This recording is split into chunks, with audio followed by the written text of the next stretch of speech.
جناب صدر، مہمانان خصوصی اور حاضرین جلسہ، السلام علیکم۔ میری آج کی تقریر کا عنوان ہے آداب زندگی سیرت نبی صلی اللہ علیہ وسلم کی روشنی میں۔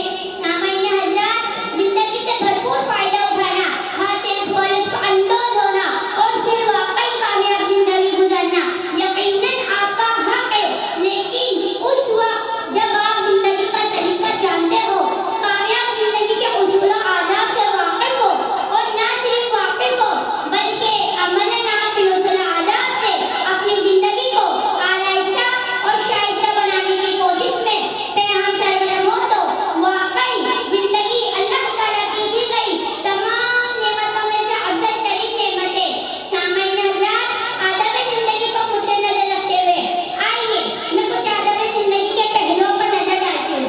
آداب زندگی میں بہت سے آداب کو شمار ہے، جیسے صحت کا آداب، طہارت و نظافت کا آداب، لباس کا آداب، کھانے پینے کے آداب، سونے اور جاگنے کے آداب، راستے کے آداب، سفر کے آداب، نئی جگہ کے آداب، خوف و انداز کے آداب، خوشی کے آداب، مسجد کے آداب، نماز کے آداب، تلاوت قرآن کے آداب، یوم جمعہ کے آداب، نماز جنازہ کے آداب، میت کے آداب، قبرستان کے آداب، رمضان المبارک کے آداب، روزے کے آداب، زکوٰۃ و صدقے کے آداب، حج کے آداب، والدین سے سلوک کے آداب، اولاد کی پرورش کے آداب، دوستی کے آداب، میزبانی کے آداب، ملاقات کے آداب، عبادت کے آداب، گفتگو کے آداب، کاروبار کے آداب، توبہ و استغفار کے آداب، دعا کے آداب وغیرہ۔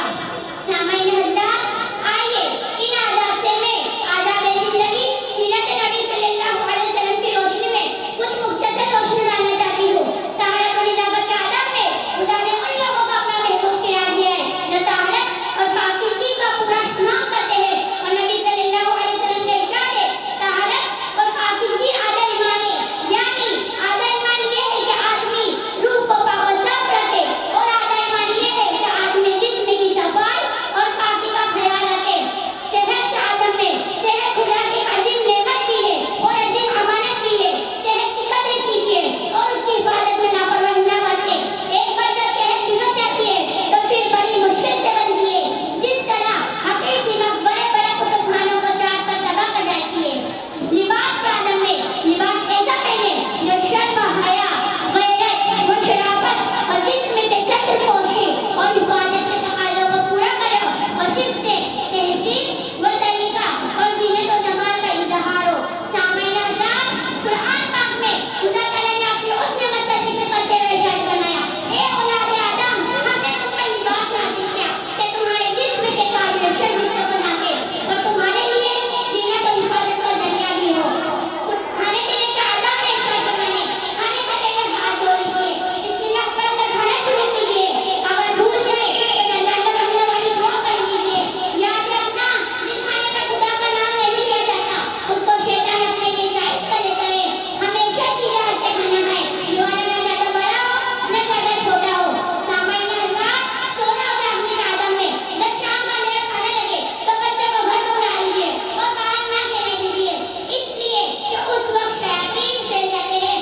شب میں جلدی سونے اور سحر میں جلدی اٹھنے کی عادت ڈالیے۔ نبی کریم صلی اللہ علیہ وسلم نے ارشاد فرمایا، عشاء کی نماز کے بعد یا جلدی کے لیے جاگا جا سکتا ہے یا گھر والوں سے ضرورت کی بات کرنے کے لیے، رات کو جاگنے اور دن کو نیند پوری کرنے سے پرہیز کیجیے۔